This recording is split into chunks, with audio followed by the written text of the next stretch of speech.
In Volkswagen's eyes, there are three cars it considers to be the most important in its 83-year history. They are the Beetle, the first true car of the people. Then there's the Golf, a versatile family hatchback. And then there's this, the new ID.3. For the uninitiated, the ID.3 is the company's first attempt at a mass-produced electric car because it's built from the ground up to be an EV. It's about the same size as a Golf, and crucially, prices start at around £30,000. So what I want to know is whether the ID.3 is a true successor to the Golf, or is it a half-hearted attempt to get people like me and you to stop buying Teslas? But before I get into the review, remember to hit the like button and subscribe to the channel because I've come out in the horrible weather to do this.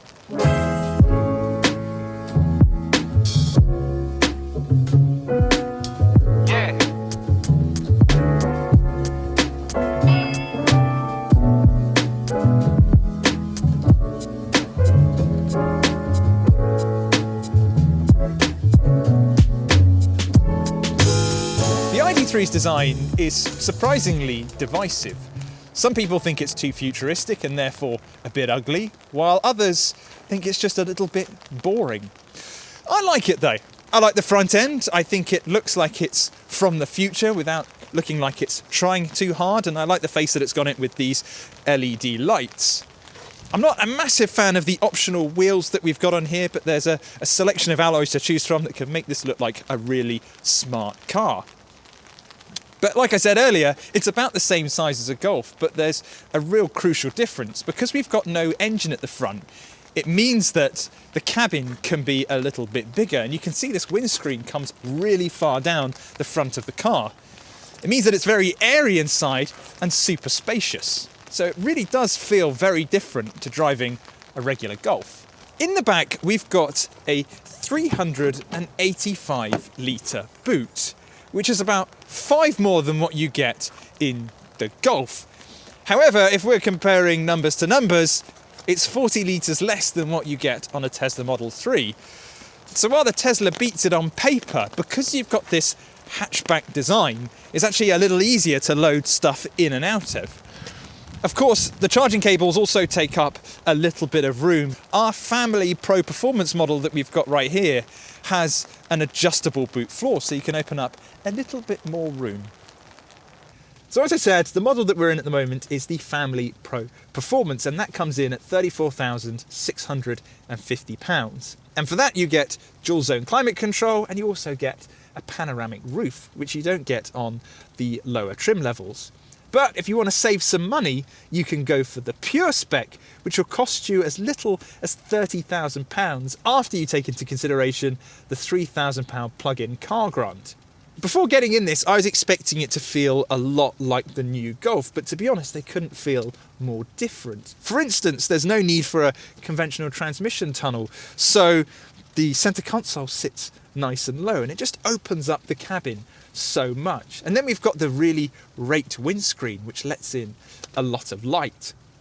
We've got 2 screens on the dashboard. One is the infotainment system, and we've also got a virtual cockpit. And while they feel like they've been plonked on, it actually feels like a more minimalist and streamlined design compared to what you get on the Golf. And like the Golf, everything is controlled through touch surfaces. There are barely any physical buttons in here. So if you want to change the heat, it's a slider. If you want to change the volume, that's also done on a slider. And if you want to go into the climate control settings, it's done in quite a complicated menu on the infotainment system.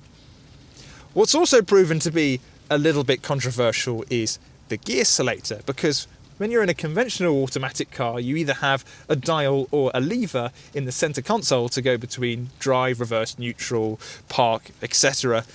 But on the ID.3, you've got what I can only describe as a knob. Push it forwards to go between drive and the regenerative braking settings, and pull it back to go into neutral or reverse. And to be fair, it's taking some getting used to. I've been with the ID.3 for a while now, and I've not quite got my head around it, so maybe if I had it for several months, it would become second nature.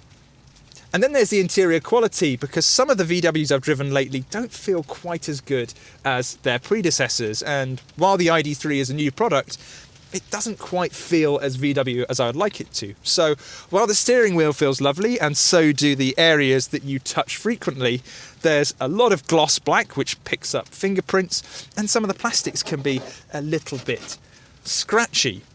What's also proven to be a little bit controversial are the haptic feedback buttons on the steering wheel. So essentially you don't have any physical buttons, you just have touch surfaces, but crucially they give you a slight rumble every time you press them. It takes a moment to get used to, but I found this much easier to adapt to than I did the transmission knob.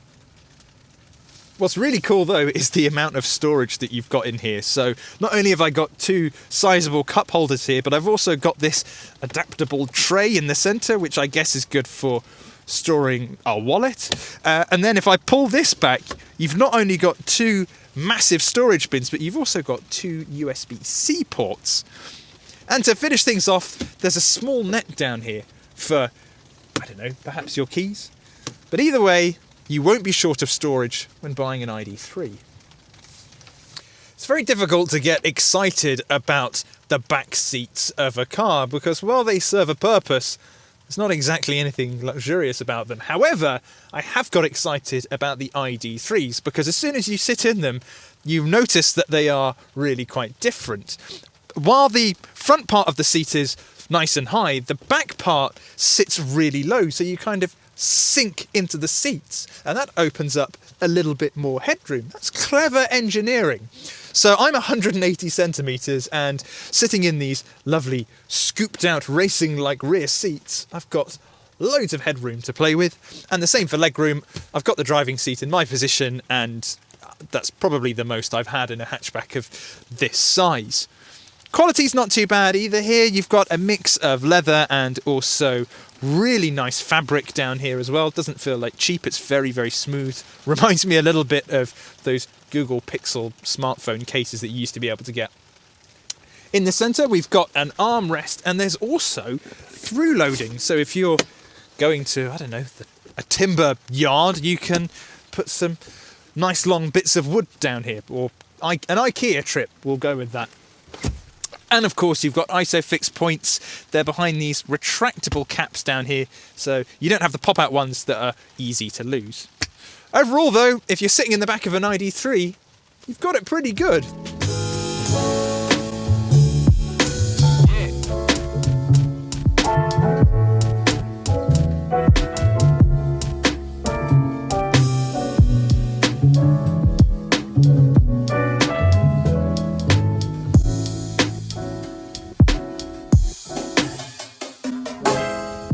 On the road in the ID.3, and before I get into the review, I should stress that it's a really cold day today, and electric cars don't always work brilliantly in chilly conditions because you're less likely to get to the claimed range. The batteries just can't fire up to temperature. So what that means is we've been doing some testing this morning to get a feel of the car, and at the moment I've got 58 miles left in the tank. It would be good to check back at the end of this review to see how we're getting on.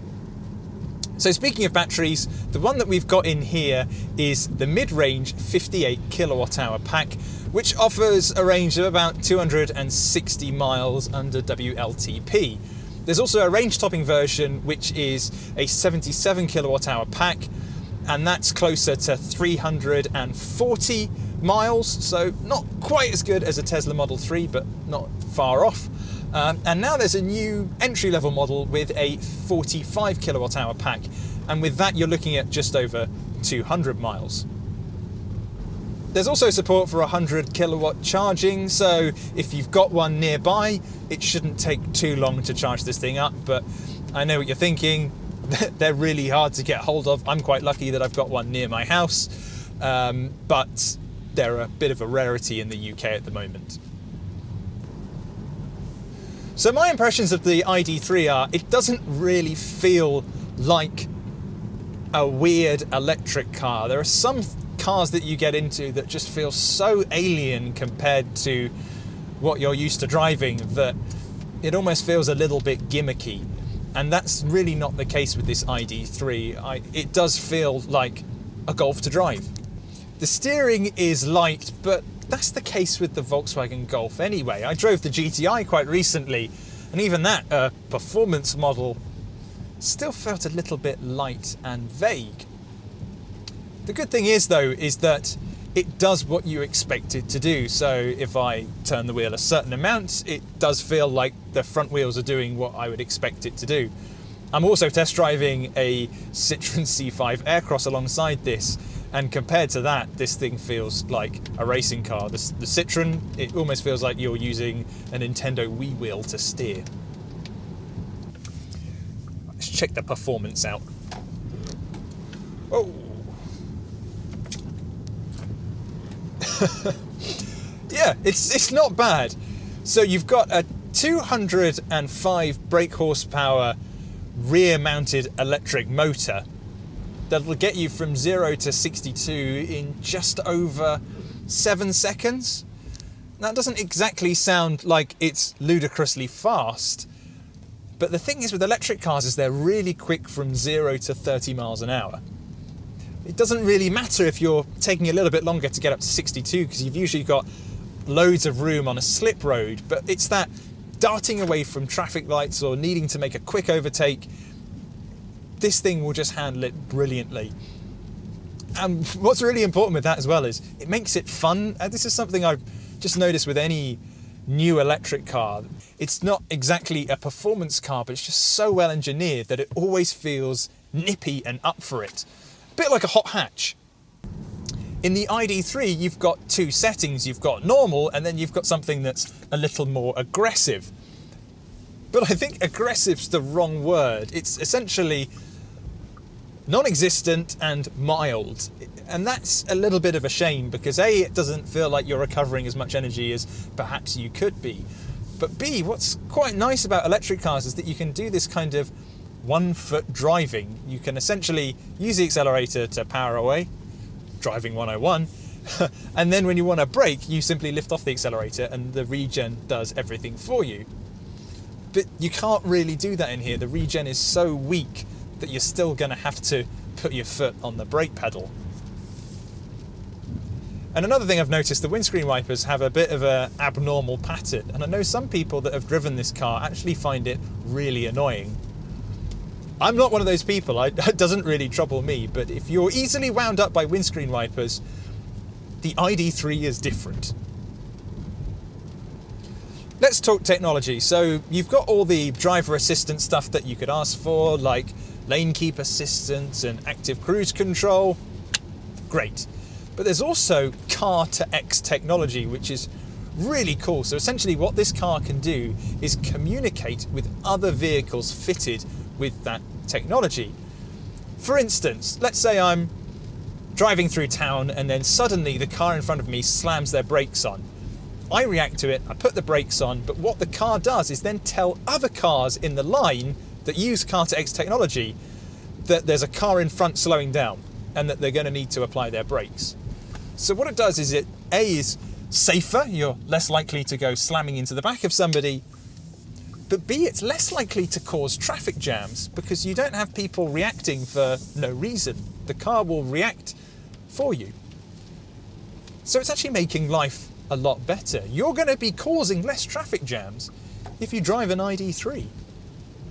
The other thing I like about it is that it does feel like it's intuitive to use. The only slight problem that I have is with the gear selector, but you're going to use that so rarely. It's only when you get in the car and actually want to go somewhere that you have to use it. But I can see if you've got this car for X many months or years, you'll just get around to using it, no problem. Another thing I like about the ID.3 is just how open and bright the cabin is. The benefit of not having a big combustion engine at the front means that the glass can sit further in the car and you can therefore have more glass in the cabin. It just lets in so much light. And the last thing I like about it is that it does feel like you're in something that's futuristic, but it's not overwhelming. There's nothing very gimmicky in here, which is kind of what I was expecting. It just feels normal, it feels straightforward. It's a car that you can just get in and drive. What I'm not so keen on, the interior quality just doesn't feel as good as I was expecting. Volkswagen is usually just a little bit better than this, and there are some areas in here that don't feel as nice as other Volkswagens have done in the past.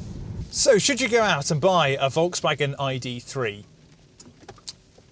I don't think it's as cool as something like a Tesla Model 3, and I don't think it feels as futuristic as a Tesla. But that's not really the brief for this thing. This thing is to take the Golf buyer and make them into an electric car driver. And in that sense, I think it's done a superb job. This really has nailed the brief. It feels like a Golf, if a little better. There's a lot more air coming in. It feels like a Golf, if a little better. It's a much brighter cabin that we've got in here. And while the quality is not great, it's pretty much the same as what you'd get on the Mark 8 Golf. If anything, I think it's a bit more fun to drive than a Golf. And the range is pretty damn decent, so long as you're not driving in very cold conditions. So I've been driving for probably about 10 miles on this little recording trip, and we've used, crikey, quite a lot of battery according to this. But so we're on 36 miles, and I believe we started off with 58. But that's in a sense to be expected. It's a very cold day. We are going to be using up a bit more battery than we would have hoped for. And if you're a Golf lover, but you're not a fan of the ID.3, let me know why VW's new electric car isn't quite doing it for you down in the comments. But VW wanted this to be a new chapter in their history, one of their most important cars ever made. And it's not hard to see why.